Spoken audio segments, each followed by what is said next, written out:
I was standing at the kitchen sink, rinsing out my coffee mug, when I heard a car door slam in the driveway.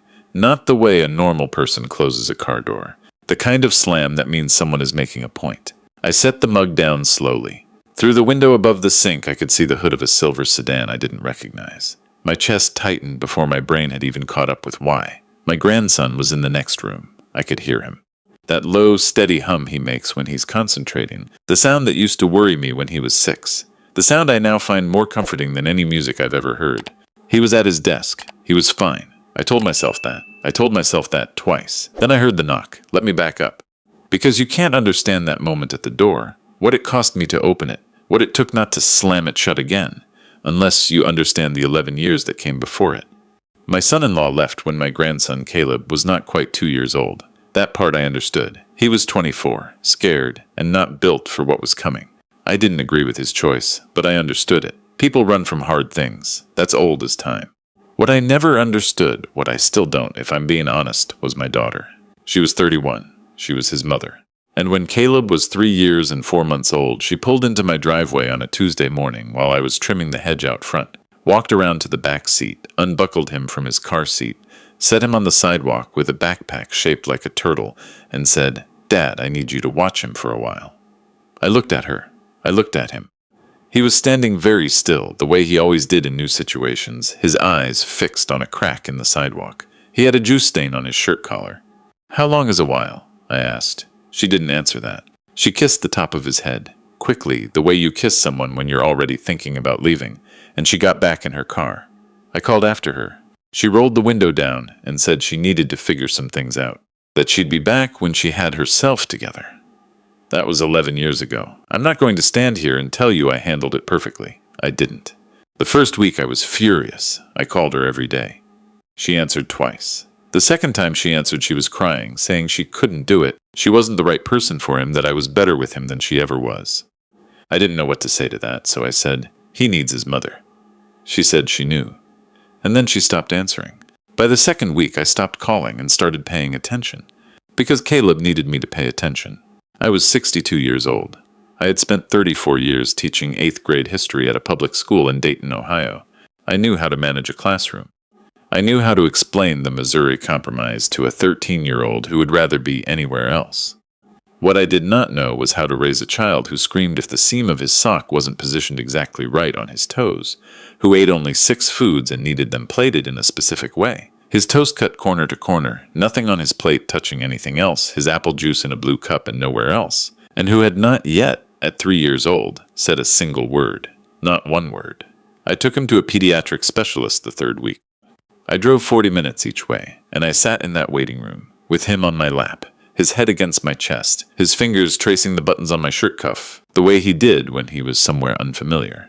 When the doctor said the word autism, I didn't fall apart. I'd already started to suspect. What I felt was something closer to relief, that there was a name for it, that we weren't just failing him somehow, that this was a map we could learn to read. My wife had passed 4 years earlier, breast cancer, 18 months from diagnosis to the end. I mention that not for sympathy, but because it matters. I was doing this alone, a retired schoolteacher in a 3-bedroom house in Ohio, raising his nonverbal autistic grandson alone. That was the situation. That was the life. I'm not going to lie and say every day was beautiful.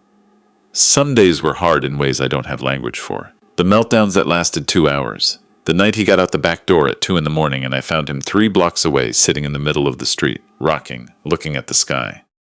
The IEP meetings where I had to fight every single time to get him what the law said he was entitled to. I was a 63-year-old man using words like least restrictive environment and sensory accommodation in meetings with people half my age, and I did it because no one else was going to. But I'm also not going to pretend the good wasn't real, because the good was extraordinary. When Caleb was 5, I discovered that he could build things, not with toy blocks. I mean serious construction. I'd given him a set of wooden tiles meant for kids a decade older, thinking he might find them interesting. Within 40 minutes, he had built an interlocking structure that was, as far as I could tell, architecturally sound. I stood in the doorway of the living room and watched him and felt something shift in my chest. When he was 7, I started noticing what he did with my old laptop. I'd set it up for him to watch his videos. He liked nature documentaries, birds mostly. And one afternoon I came in and found he'd opened something I didn't recognize. A program. Lines of text I couldn't read.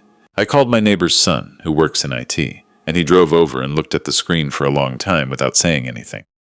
Then he looked at me and said, "Sir, your grandson is writing code." Caleb was 7. From that point on, I did everything I could to feed what was in him.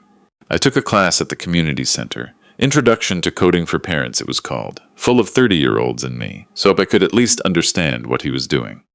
I found him online tutorials, library books, a summer program run by a university 2 counties over that he attended for 3 years in a row. I drove him there and back every single day because he didn't do well on the bus with strangers. 40 minutes each way, twice a day, 3 summers running. He didn't talk much. He still doesn't, not in the way most people mean when they say talk. But we had our own language.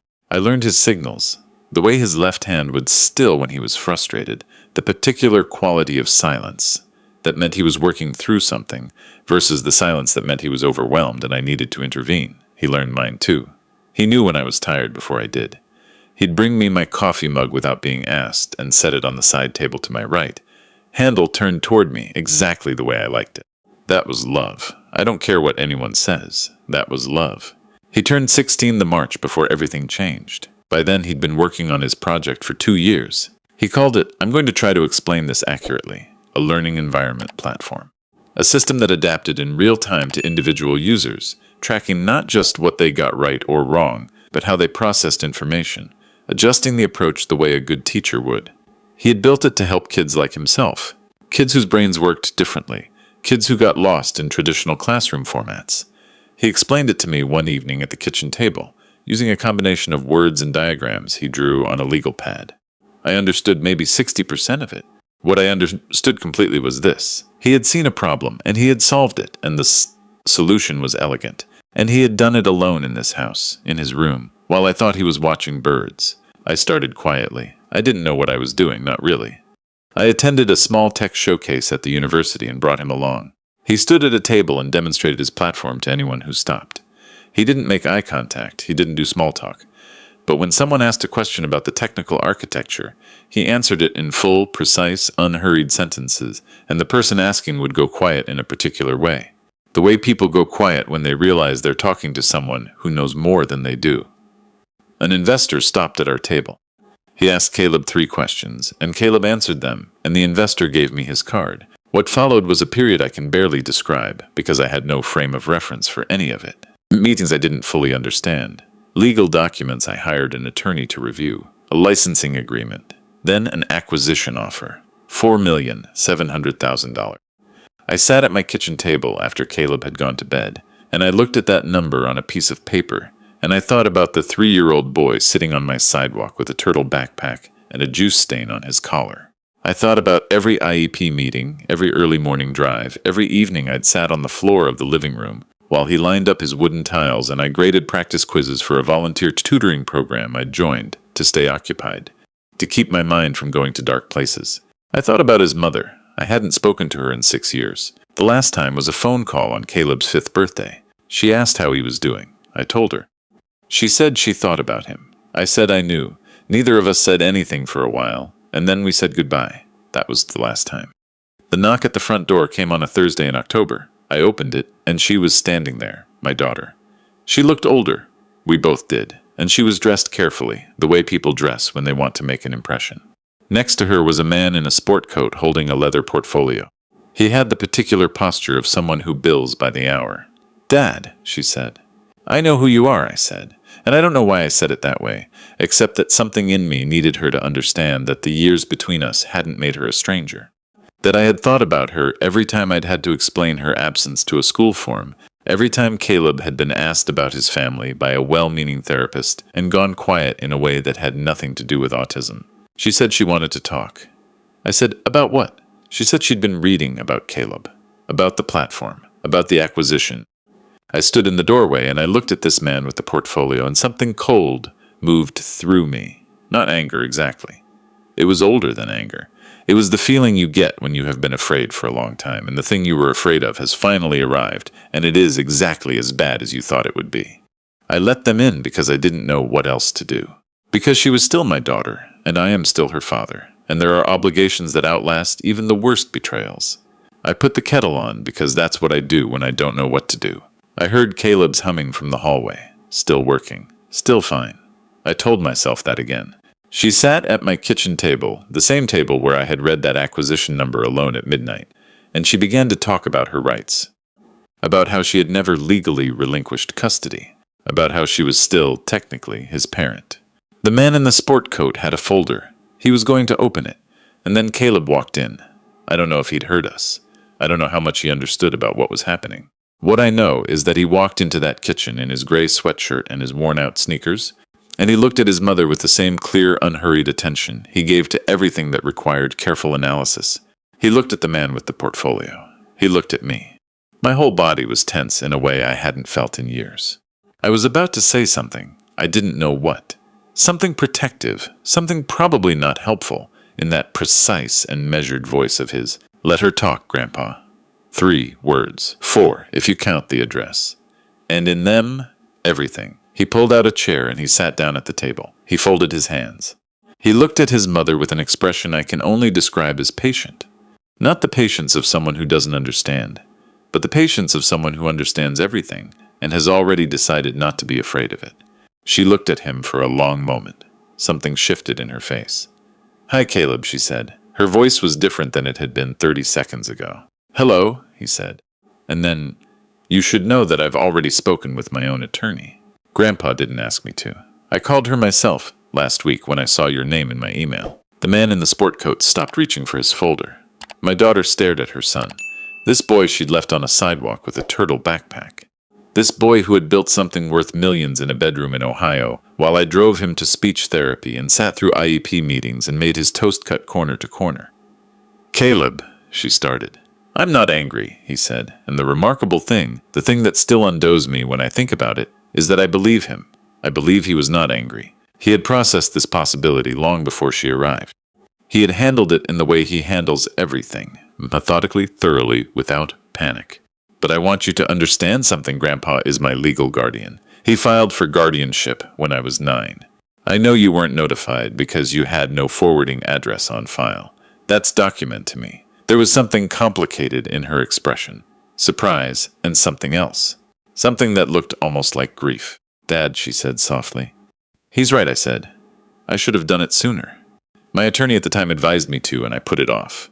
I finally did it when Caleb started middle school. I'm sorry I didn't tell you. I didn't know how to find you. What followed was a long silence. The man with the portfolio closed it. That was, as far as I could tell, the end of whatever plan had brought them here. She didn't leave right away. After the attorney excused himself, quietly, professionally, she sat at my kitchen table for another hour. She asked Caleb questions about his platform, careful questions, genuine ones. He answered them. He was not warm, exactly, but he was not unkind. He has never been unkind. That is not in him. At one point, she asked him why he'd built it, the platform, the learning system. He was quiet for a moment. Then he said, because I remembered what it felt like not to be understood. I thought maybe I could help other kids who felt that way. I had to look out the window after he said that. I had to look away, left before dinner. She left before. At the door, she hugged me, briefly, stiffly, the way you hug someone when you're not sure you have the right to. She looked at Caleb and said she hoped they could talk again sometime. He said that was okay with him. He said it exactly like that, which made her smile a little, which I was glad for. After the silver sedan backed out of the driveway, Caleb went back to his room. I stood in the kitchen for a while. The kettle had gone cold. I poured it out and stood at the sink looking at the empty driveway. I thought about something a parent of one of my former students had once said to me, years ago during a conference. Her son had a learning disability and had struggled all through middle school, and she was exhausted and afraid, and she said to me, I just need someone to tell me that doing the right thing matters, that it actually makes a difference. I'd said something reassuring. I don't remember what. What I know now, standing at that kitchen sink at 67 years old, is that I would answer her differently. I wouldn't offer comfort. I would offer evidence. I would tell her about a 3-year-old boy with a turtle backpack and no words, and about the years of small choices, the drives, the meetings, the toast cut corner to corner, the coffee mug placed handle right, the floor of the living room and the wooden tiles, and about what those choices built, not the platform, not the $4 million, something you can't put a number on. I would tell her that doing the right thing doesn't always look like a triumph. Most of the time, it looks like a Tuesday. It looks like Tuesday and Wednesday and Thursday and Friday, and every ordinary day you choose the hard thing over the easy thing without anyone watching. But sometimes it looks like a 14-year-old boy sitting down at a table, folding his hands, and saying 4 words with the calm certainty of someone who has never once doubted that he was worth fighting for. Let her talk, Grandpa. I learned more from him than he ever learned from me.